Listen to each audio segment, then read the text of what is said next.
guys, it's Rhiannon from Living Life with Hazel, and I just got finished filming my video for my postpartum recovery must-haves. So if you haven't seen that video, I'll post it down below. But this video is going to be all about my labor and delivery story. So I am a first-time mom. I'm 20 years old, and so basically I'll just start with the very beginning of everything, which is I was 40 weeks and 3 days pregnant, still no baby, no labor or anything like that coming or of any sign.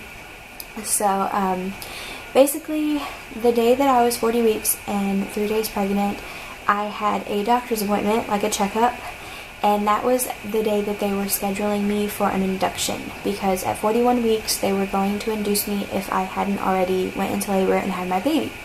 So I went that day to get my appointment scheduled for my induction and my induction date done and everything like that. And they also did some kind of procedure called stripping of the membranes. I had no idea that this was going to be done to me whenever I went into the clinic. So basically the guy was just, doing like a routine checkup down there and seeing how dilated I was, and apparently I was 1 centimeter dilated, and you can perform the procedure called stripping of the membranes. Basically that's just the last resort step that they can try to help jumpstart you into labor naturally without them having to induce you and without you having to get an induction. So this definitely sped up everything, and I'm pretty sure it's what sent me into labor, because an hour after I got the procedure done, I was starting to feel a lot different. I had absolutely no symptoms before this procedure, but I started losing my mucus plug right away. I didn't know that that's what was happening at the time until later when I had it explained to me. I didn't know that I was having contractions, anything like that, but I did. I started having like menstrual-like cramps. The doctor told me that would happen after, but I had no idea that they were contractions later on. I just thought that they were still kind of like menstrual cramps. And I remember leaving the doctor's office and telling my boyfriend that I was just kind of feeling really crampy and a lot of pain. And once I got home, it was a few hours after the procedure, and I started losing my mucus plug. And then after that, I remember I just felt like menstrual like cramps the whole rest of the night. I had that appointment at 8:30 in the morning, so the whole rest of that day went by and nothing happened. I will say too that was probably the most excruciating 15 seconds of my life pain-wise, because the procedure, while it was very well worth it because it did put me into labor, it was a very painful 15 seconds. So you can ask your doctor about getting that procedure, because upon further researching it for myself, I found out that you can get the procedure done anywhere after 37 weeks to help kind of put you into labor. And you also have to be at least 1 centimeter dilated for the procedure to be done. So after all of that, I started feeling things happening, and nothing happened the first day other than just kind of my cervix was softening and my mucus plug was falling out, so onset labor was coming soon. And the next day, it was probably around 9 o'clock, the whole day I had been feeling just like menstrual like cramps again, but they were a lot more intense this day than the first day. So about 9 o'clock they were really bad, and they were going up my lower back, and so I started wondering, are these contractions? I didn't know. I called a buddy of mine, and she said that she thought that I should go to the hospital and get checked out, because it sounded like everything I was describing to her sounded like what happened to her when she went into labor. So then I called my mom and I asked her the same thing.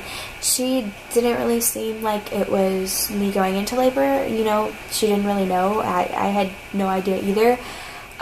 So I just decided to call the hospital.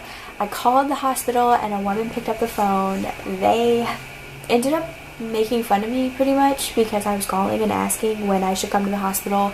When I thought that I was in actual labor, I told them that I thought I might be in the early stages of labor, and they just kind of laughed and snickered at me, made jokes, and didn't really think that I could be in labor. So what ended up happening was I got off the phone and I was like, okay, I guess I'll just wait until I'm in writhing pain and can't talk, because the woman mentioned that if I was actually in labor, I wouldn't be able to talk, I wouldn't be walking through my contractions, I wouldn't be laughing or making jokes. She said, honey, you won't be calling up here asking if you're in labor. You're going to tell somebody to put you in the damn car. And so basically none of that was happening to me. But come to find out, the whole time I was having contractions. I was in early labor from the first day. The first time that I started feeling those light menstrual cramps, yeah, those were contractions, and I was in early labor. So that next night I was laying there. It was maybe 20 minutes after I got off the phone with the woman, and I just heard this pop noise, and it kind of felt like the sensation whenever you pop like one of your muscles pops or something, or one of your bone pops or your arm pops, whatever. And that's what it felt like, and that's what it sounded like. And my boyfriend just kind of like looked over like, what was that? And he was sitting next to me reading the Thrifty Nickel, and we were watching Pretty Little Liars on my laptop. My water broke. I stood up and it just felt like I peed on myself, and I was like, my water just broke. And at this point I was 40 weeks and 4 days. So yeah, I called the hospital, because when I did the hospital tour a few weeks before, they told me to call the number on the card at the birthing center and mention that, you know, tell them my name and my information, and that I was heading to the hospital. So we headed to the hospital. It took us about 20 minutes to get there. As soon as my water broke, I had maybe 10 minutes that I was grabbing my bags. My boyfriend was, you know, loading everything in the truck, and I changed my clothes because I like pissed all over myself almost, but it was, you know, my water broke. But so I changed my clothes and we went and got into the truck. I had to stop a few times trying to walk to the parking lot because I needed to breathe through contractions. So they were really painful, but I don't remember any of the pain now. People tell you that labor and delivery and stuff is just really awful, but once it's over you won't remember any of the pain, and I honestly don't remember any of it. I mean, I'm not terrified of it anymore, so that was great. But I remember like walking to the car and telling myself that I was in a lot of pain.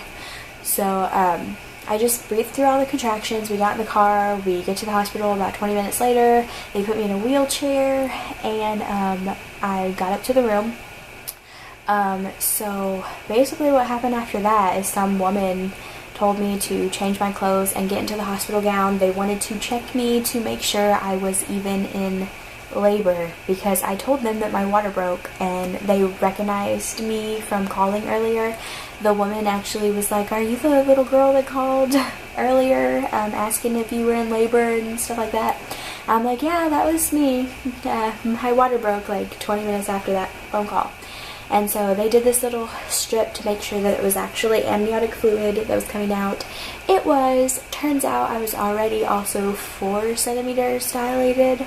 So they just got me all set up in my actual delivery room.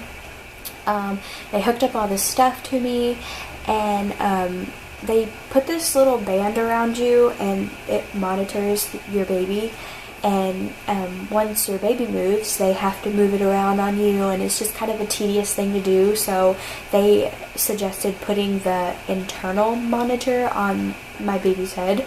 So they had to pretty much like reach around my cervix and shove this like really long, I don't know, it looked like the thing that's on the purple Teletubbies head, like in the, I don't know if you've ever seen Teletubbies, but yeah, it was just this really long pole looking thing, and they had to stick it up there and attach it to Hazel's head and, you know, monitor her heartbeat and everything like that.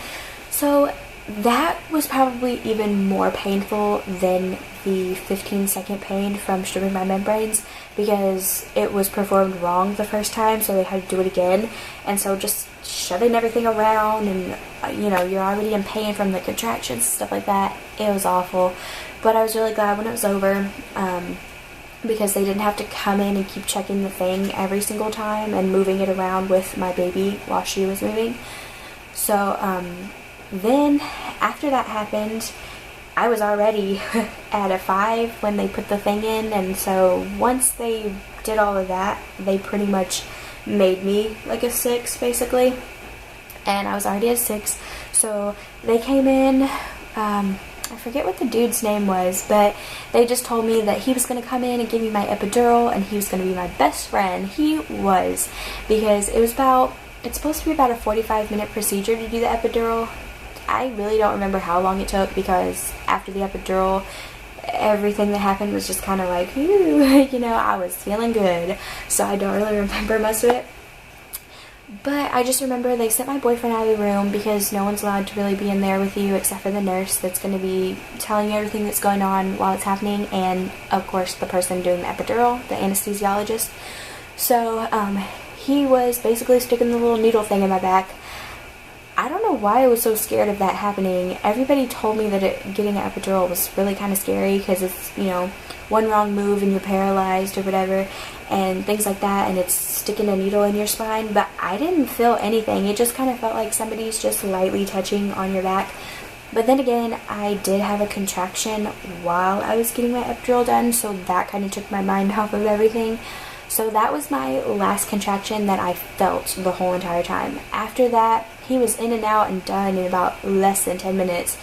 And I just remember the little sweet nurse, she was like, asked me, oh, can you help me like put your legs back on the bed and stuff? And I was like, oh yeah, sure, girl. I start, you know, this half of my body like turns and my legs didn't follow me. And I remember being extremely freaked out when that happened, because I was like, oh man, what's going on here? And they explained to me that, yeah, like everything from my waist down is just going to be numb. So I was really thankful for that, but it kind of freaked me out at first. So they, you know, my boyfriend came back in, they let him come back in the room, and he helped like move my legs back onto the bed, and they had to help situate me because I really couldn't help him out at all.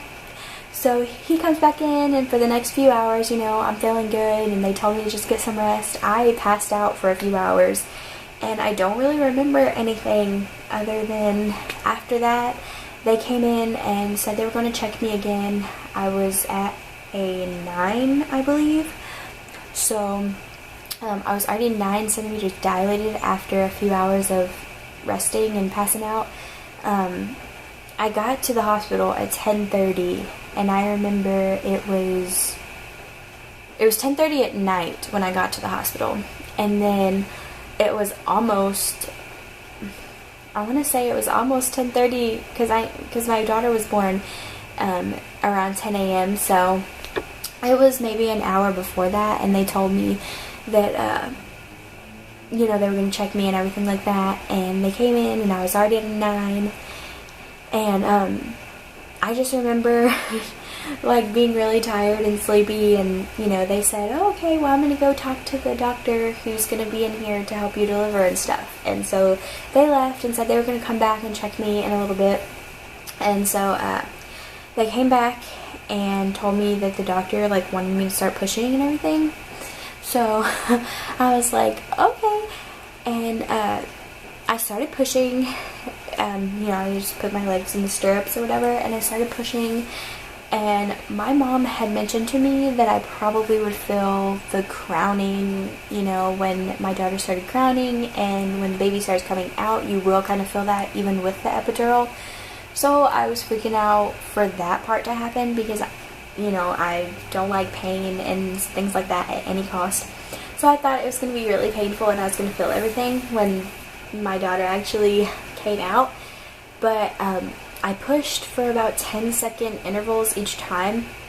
And I just remember asking my boyfriend and my mom, they were all staring at me, and I'm all like, woohoo, you know, pushing. And I remember asking my boyfriend, I was like, I'm so sorry, like, I feel like I'm not doing anything to help you guys. Am I helping at all, you know, with pushing?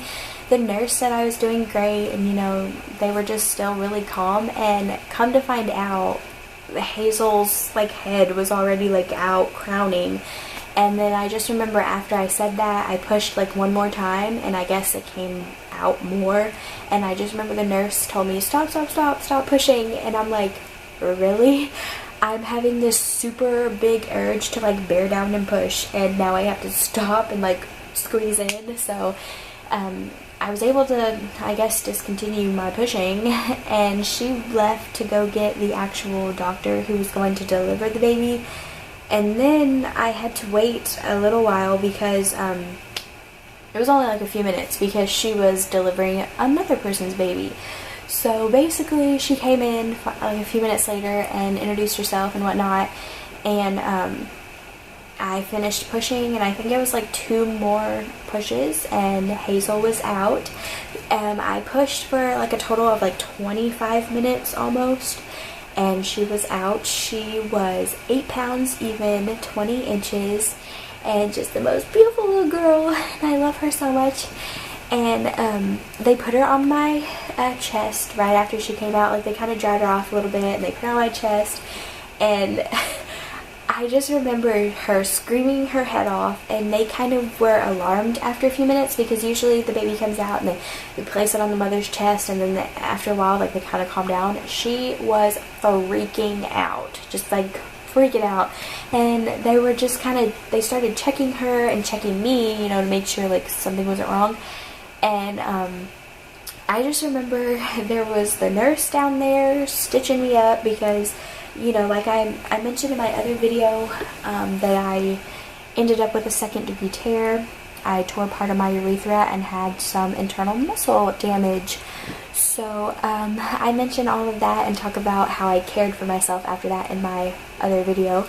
But yeah, that's what I ended up with after having Miss Hazel.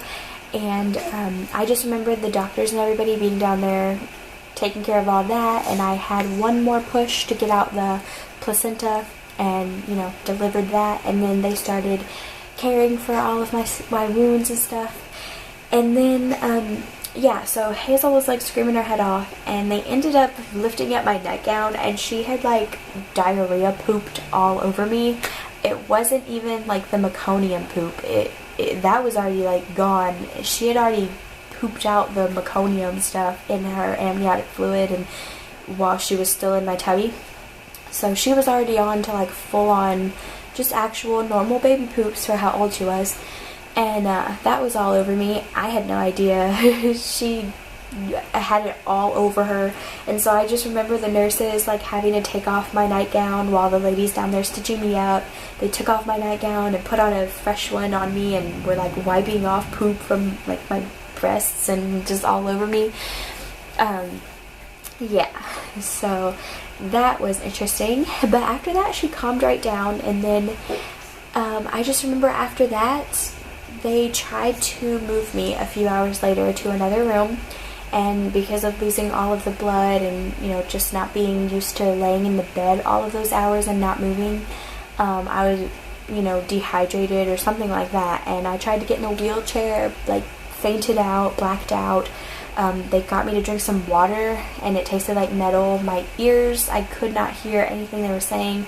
My ears started ringing, I was dizzy, and I was about to pass out, and I remember blinking my eyes, and by the time I blinked my eyes, there were 7 doctors in there, and they were just all like looking at me, and, you know, different nurses and stuff, and they all like helped me get back in the bed, and then they started taking blood from me, poking me here and there, and that was not a good time. And I remember being so emotional too, because I was still really strung out from the epidural, and I remember crying and telling my boyfriend and my mom that I was really sorry that they weren't getting to move to the other recovery room, because it was much nicer than the delivery room, and it had a place for them to rest and sleep, and my delivery room did not. So I just remember telling them I was so sorry that they weren't getting to move to another room, and them kind of just chuckling, because out of everything that I'm going to be doing, I'm going to be apologizing because I almost just fainted and now you can't leave. So I remember that happening, and then finally I ate some like peanut butter and graham crackers, and I remember being fine after that. Everything's just kind of like touch and go because of the epidural. I don't really remember exactly everything, but I do remember, yeah, we ended up going to the other room. I got to meet my other nurses who were going to be caring for me during those shifts. Got introduced to the peri bottle, the lovely mesh underwear. All of this I mentioned in my other video. But so you can check that out if you want to know more about all of that. But so I get to my room and I'm, starting the recovery process. They bring in my baby for the first few nights, and I just remember taking care of her with my boyfriend because we got kind of snowed in at the hospital. They really didn't want us to leave. So I ended up staying there extra time due to the weather and also because of the whole fainting thing. They just wanted me to stay and monitor me a little bit more. So, people came in and they were letting us do all of our paperwork and things like that when we left, or the day that we were getting discharged. But at my hospital, I'm also going to mention, they had some really awesome hospital food, because I know that people were warning me about, bring snacks and make sure y'all go pick up food and stuff like that, because hospital food is nasty. And my hospital food, I had like chicken strips and french fries and gravy, and it was magical. I really regretted that though when I came home, because I wished I would have just been eating like straight up stool softeners or something, because they tell you, if you have the urge to go poo, like, you need to. And honestly, that is the most terrifying thing I think you will ever experience in your life, is your first number 2 after you have your first baby. And even maybe the second and third. But either way, after having a baby, that is the most terrifying thing you will ever experience, I think. I do remember that part very well because I was already off the epidural at that point. So I remember that. And I don't know, like, I really don't remember a lot of it. The days ran together when we were in the hospital. I came home and didn't even know what day it was, and it went by so fast for me. Everybody, and myself included, I thought that it was going to be a terrifying experience, but I really quite enjoyed it, and it was nothing like the movies, you guys. And I know that some of you might be watching this and you might be going to have your baby and things like that, and your body's made to do this, and if you breathe through your contractions and just stay calm for the baby's sake, I think everything will go very smoothly for you. Because if you freak out, it freaks out your body, and then the baby freaks out, and it just can prolong things, and you might stop dilating, and then that can lead to a C-section, and that's not fun. But I just kept telling myself to stay calm because I didn't want to have a C-section, and I was really afraid that if I didn't stay calm, that Hazel was going to freak out, and she was going to feel the stress of me stressing out and what that was doing to my body. So I just stayed calm, and I breathed through all of my contractions, like just really deep breaths, and I was holding my boyfriend's hand the whole time and just looking at him, like, help keep me calm too, and he was there to just support me and calm me down, and my mom was there, and that made me really, happy that she was there to experience that with me, and, she talked me through a lot of things. So, overall, it went really well. Just trust your body and trust yourself, and just know that it's what you're supposed to do, and it's your body's made to do it, and you'll get through it just fine. But it was exhilarating, and it was just very incredible, and I love that I can look over and see my daughter now. It's one of the most greatest things that you can accomplish. And I'm so excited and blessed that me and my boyfriend get to go through this and experience it. And it's something that I'm not sure if I would do it all over again, but at the same time, I don't remember any of the pain that makes it terrifying to not want to do again. But it was just a really amazing experience, and I loved that I was blessed enough to get to go through it. And so I wish all of you guys the best of luck if you're watching this to, kind of see what's going to go on. But if you just breathe and stay calm and just have a really good support system with you, everything's going to be fine. And everyone there knows, what's going to happen. Don't be embarrassed about the pushing and, like, tooting and pooping on the table, like, all of those things that, I know some of us as women, like, obviously are embarrassed about. But once you get there, you're not going to care how that baby comes out or, what you're doing on the table. But The nurses also, I mean, just know that they see everything. They've pretty much seen everything, smelled everything. They've went through everything with so many other people. Just don't let that kind of keep you from pushing really good and just doing what your body is supposed to do. You know, I know some people get really embarrassed and nervous, and it kind of makes them clam up during the pushing, but you know, your body's made for it, and what's gonna happen is gonna happen. And like I said, the nurses know that all of that stuff's gonna happen, so yeah. But yeah, your body's made to do this, and I wish you all the best of luck, and congratulations for all of you who have already went through this. And my daughter is waking up now. I hear her tooting. She wants food, so I'm gonna go. But thank you guys so much for watching, and I'll see you guys in my next video.